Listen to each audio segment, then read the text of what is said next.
Alcohol वाली unit चल रही थी, उसमें सिलेबस भी आ गया आपके। तो सिलेबस में आपके जो ईथर है, alcohol phenol ether same as it is रखे हैं। उसमें से आपके एल्कोहल के जो औद्योगिक निर्माण की जो विधियां थी, इंडस्ट्रियल में तो था औद्योगिक निर्माण एल्कोहल का, एथेनॉल और मेथनॉल का, वो आपके डिलीट किया गया है। एथेनॉल और मेथनॉल है उसका डिलीट कर दिया गया है। तो वो आप वहां पर है, उसको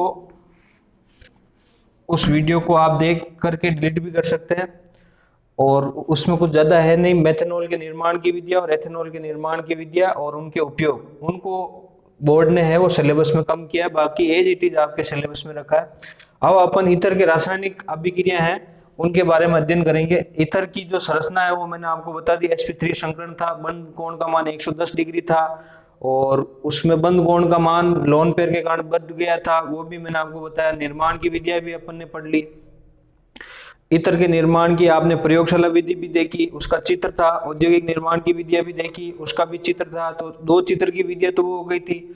और विलियमसन सतत ईथर संश्लेषण विधि है जो कई सालों से विगत बोर्ड में आ चुकी है, तो उसको भी आपको ध्यान में रखना है। एल्किल हैलाइड की अभिक्रिया सोडियम एल्कोक्साइड से करवाने पर ईथर का निर्माण होता है। और ऐसे भी आपको पूछ सकते हैं कि ईथर निर्माण की सम्मित व असम्मित निर्माण की विधि का नाम लिखो, तो भी विलियमसन सतत ईथर संश्लेषण विधि लिखना है, ठीक है। और नामकरण आपको ध्यान में रखना है। ईथर का आईयूपीएसी में नामकरण क्या होता है? Alkoxy alkene. एल्कोक्सी एल्केन में यदि ये ईथर है तो दो कार्बन दोनों तरफ सिमेट्रिकल सम्मित ईथर है, इसका नामकरण कैसे हो जाएगा?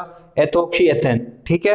तो नामकरण आपको ध्यान में रखना है। निर्माण की प्रयोगशाला विधि आपको चित्र लिख करके उसकी प्रैक्टिस करनी है, क्योंकि डायग्राम बनाओगे तो आप लैंग्वेज लिख दोगे।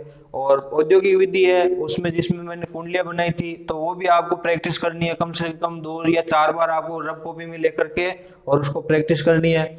और उसके बाद विलियमसन सतत ईथर संश्लेषण विधि है, तो उसके द्वारा आप तृतीयक ब्यूटिल ईथर का निर्माण करो, खुद आप प्रैक्टिस करो उसकी, मैंने बना दिया आपके लिए तृतीयक ब्यूटिल ईथर, ठीक है। अब उसकी जो रासायनिक अभिक्रिया पार्ट का अंतिम वीडियो है ये रासायनिक अभिक्रिया का, वो मैं आपके सामने प्रस्तुत कर रहा हूँ। ईथर की रासायनिक अभिक्रिया को अपन ने 4 भागों में बांटा गया है। पहली अभिक्रिया है वो है हेलोजनीकरण, दूसरी अभिक्रिया है ईथर में लोन पेयर के कारण अभिक्रिया, तीसरी जो अभिक्रिया है वो आपके ईथर में कार्बन और ऑक्सीजन जो बंद टूट रहा है, सी और ओ बॉन्ड क्लीवेज, सीओ बंद विदलन की अभिक्रिया, और 4 नंबर की अभिक्रिया है उसमें अदर रिएक्शन है। तो अपन शुरुआत करते हैं ईथर की। 1 नंबर विधि है केमिकल प्रॉपर्टी में, 1 नंबर है हेलोजनीकरण। अब हेलोजनीकरण डार्क एंड लाइट अलग अलग 2 रिएक्शन है, अंधेरे में अलग अभिक्रिया होगी और प्रकाश में अलग अभिक्रिया होगी।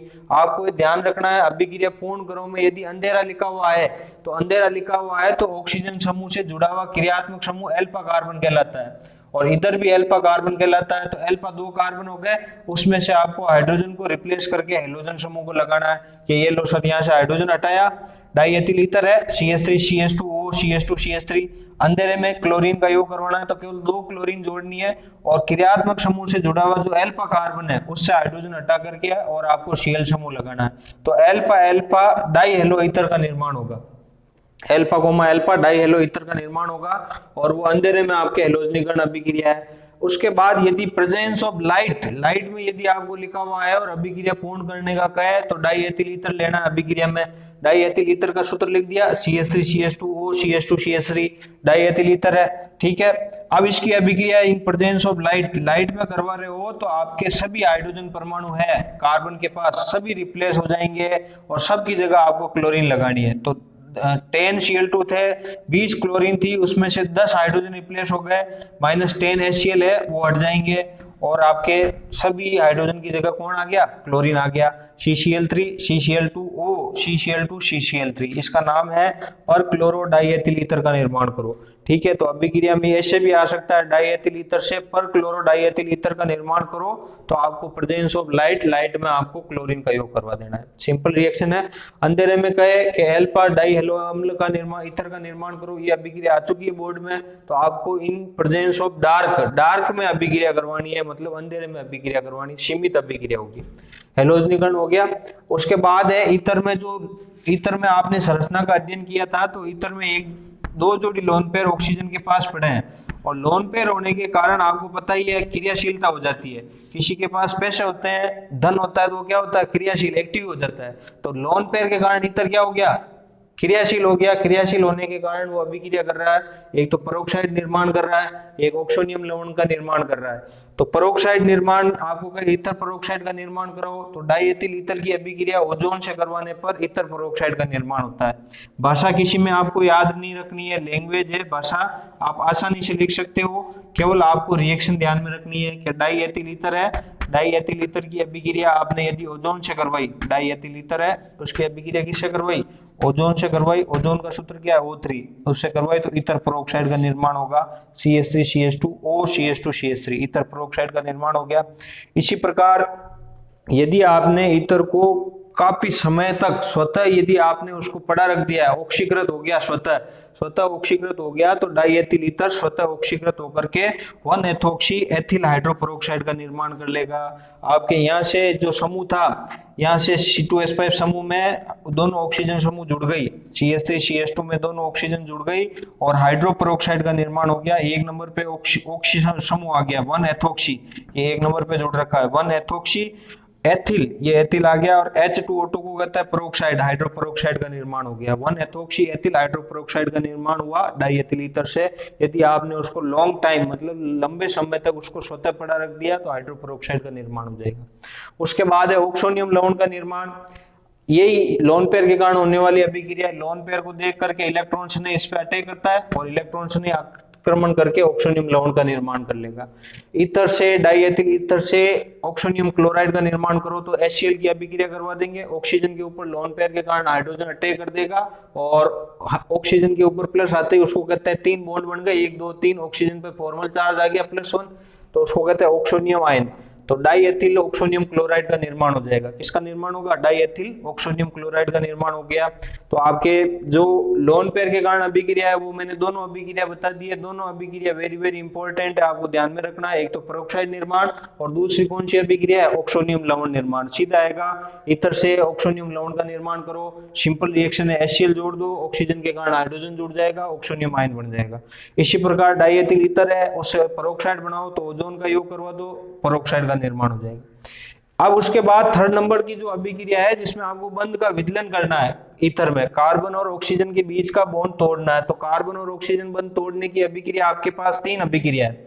3 अभिक्रिया कौन कौन सी है, एक तो है आपके हाइड्रोजन हैलाइड का योग, दूसरी अभिक्रिया है हाइड्रोलाइसिस जल अपघटन और तीसरी अभिक्रिया है रिडक्शन। ठीक है, ईथर में CO बॉन्ड ब्रेकेज की 3 अभिक्रिया है। पहली है हाइड्रोजन हैलाइड का योग, C2H5 और C2H5 पे आपने HI का योग करवाया तो यहां से बॉन्ड टूट जाएगा। कार्बन और ऑक्सीजन के बंध तोड़ रहे हो तो एक तरफ आप S लिख दो, एक तरफ आप I लिख दो, तो क्या बना देखेंगे C2H5OH, C2H5OH एथेनॉल बन गया और साथ में C2H5I, C2H5I एल्किल हैलाइड बन गया। तो डाई एथिल ईथर की अभिक्रिया हाइड्रोजन हैलाइड से करवाने पर एल्कोहल व एल्किल हैलाइड का निर्माण होता है। कि सर ये तो आपने सम्मित ले लिया, अब यदि असम्मित आ गया, तृतीयक ब्यूटिल ईथर आ गया, देखो ये रहा तृतीयक ब्यूटिल ईथर, ऐसा कार्बन जिसके तीनों तरफ कार्बन है और फिर ऑक्सीजन और कार्बन है, तो वो कौन सा ईथर है, टर्शरी ब्यूटिल ईथर है, तृतीयक ब्यूटिल ईथर है, ये तृतीयक ब्यूटिल ईथर है। अब इसका आपने हाइड्रोजन हैलाइड का HI का योग करवाया तो विधि का नाम है जीशल विधि। विधि का नाम क्या है, जीशल विधि से अभिक्रिया होगी, जिधर कार्बन कम है उधर आपके हेलोजन समूह जाएगा, जिधर कार्बन कम है उधर कौन जाएगा, हेलोजन समूह। तो हेलोजन समूह यहाँ चला गया CH3I और ऑक्सोनियम आयन है, ऑक्सोनियम आयन के पास हाइड्रोजन आते ही तृतीयक क्या निर्माण हो गया, तृतीयक एल्कोहल का निर्माण होगा।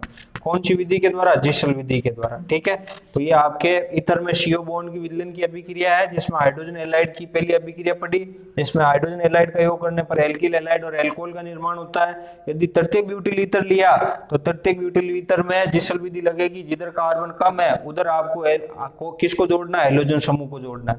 उसके बाद है हाइड्रोलाइसिस जल अपघटन।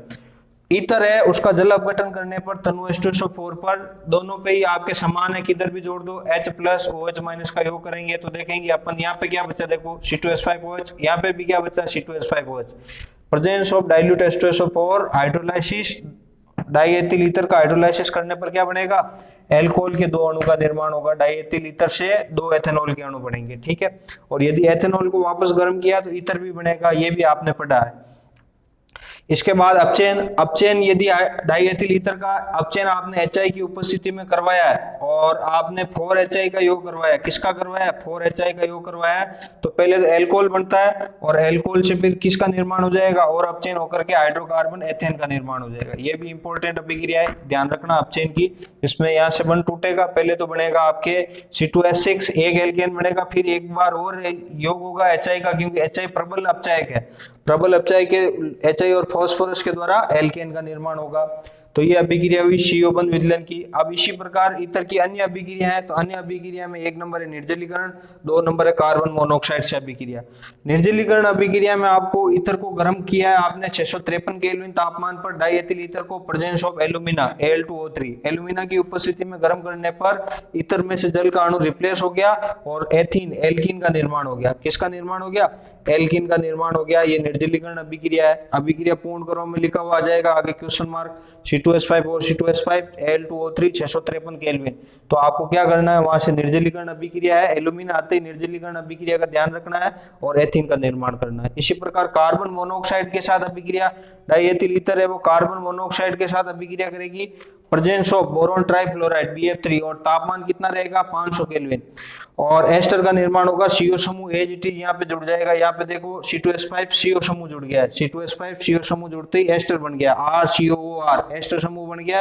एस्टर का IUPAC नाम क्या होता है, एल्किल एल्केनोएट। तो यहाँ पे 2 कार्बन है, 2 कार्बन को क्या कहोगे, एथिल, और 1 2 3 कार्बन है, 3 कार्बन प्रोपेन धन OH, एल्किल एल्केनोएट में एथिल प्रोपेनोएट का निर्माण हो जाएगा।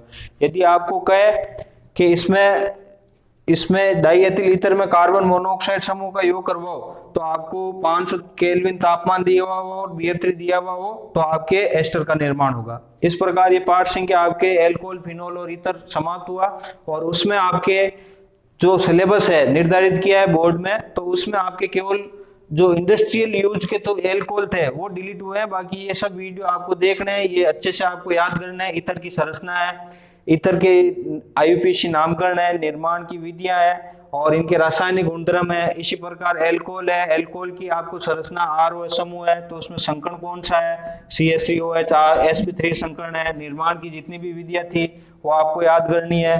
इसी प्रकार आपके जो CH3OH है, C2H5OH है, उनके निर्माण की विधियां वो याद करनी है। और फिर आपके फिनोल आ गया था, तो फिनोल में जो भी मैंने आपको IUPAC नामकरण पढ़ाए थे, केटेकोल है, रिसोर्सिनोल है और क्विनोल है, और आपके इसमें एस्प्रिन सरदर्द की दवा, तो उनके सूत्र याद करने हैं। फिनोल के निर्माण की विधियां याद रखनी है, सल्फोनीकरण, डाइजोटीकरण, गिनियार, क्यूमीन, और उसके बाद रासायनिक गुणधर्म, उसके बाद ईथर आ जाएगा और ईथर में निर्माण की विधियां और रासायनिक गुणधर्म। ठीक है, इसी के पाठ ये पाठ आपका समाप्त होता है। इसके बाद अगला पाठ लेंगे।